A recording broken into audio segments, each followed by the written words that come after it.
மட்டக்களப்பு மாவட்டத்தில் உள்ள முன்பள்ளி ஆசிரியர்களுக்கு சீருடை வழங்கும் நிகழ்வு ஒன்று கல்லடி சுவாமி விபுலானந்த அழகியல் கற்கை நிறுவனத்தில் இன்று நடைபெற்றது.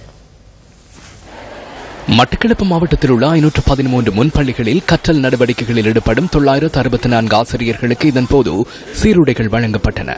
இந்த நிகழ்வில் கிழக்கு மாகாண சபையின் பிரதி தவிசாளர் பிரசன்னா இந்திரகுமார், கிழக்கு மாகாண சபை உறுப்பினர் கோவிந்தன் கருணாகரம் மற்றும் மட்டக்களப்பு மாவட்ட அரசாங்க அதிபர் PSM சார்ல்ஸ் உள்ளிட்ட பலர் கலந்து கொண்டனர். தமிழர்கள் மத்தியிலே ஒரு குழப்பமான சூழ்நிலையை எமது அரசியல்வாதிகளை உருவாக்கி வைத்திருக்கின்றார்கள். பாதிக்கப்பட்ட மக்களுக்கு ஒரு நீதி கிடைக்க வேண்டும், புரையோடி போயுள்ள எமது இனப்பிரச்சனைக்கு ஒரு நிரந்தர தீர்வு கிடைக்க வேண்டும் என்றால் இலங்கையிலே நடந்தது ஒரு இனப்படுகொலை. அந்த இனப்படுகொலையை செய்த போர் குற்றவாளிகளுக்கு தண்டனை கிடைக்க வேண்டுமாக இருந்தால் அந்த நடந்த படுகொலைகளுக்கு ஒரு சர்வதேச விசாரணை தேவை என நாங்கள் கேட்டுக் கொண்டிருக்கின்றோம். தமிழ் தேசிய கூட்டமைப்புக்கு மேலாக தமிழ் மக்கள் கேட்டுக் கொண்டிருக்கின்றார்கள்.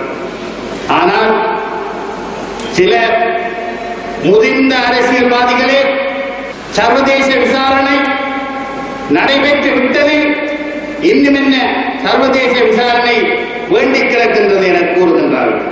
இலங்கையிலே உள்நாட்டிலே விசாரணை நடத்தக்கூடிய நிலைமையில் அந்த தகுதியில் இலங்கை இல்லை, சர்வதேச விசாரணை ஒன்று தேவை என மனித உரிமைகள் ஆணையகம் குறிப்பிட்டிருக்கும் போதும் நமது அரசியல்வாதிகளே சர்வதேச விசாரணை முடிந்துவிட்டதாக மக்களை குழப்புகின்றார்கள்.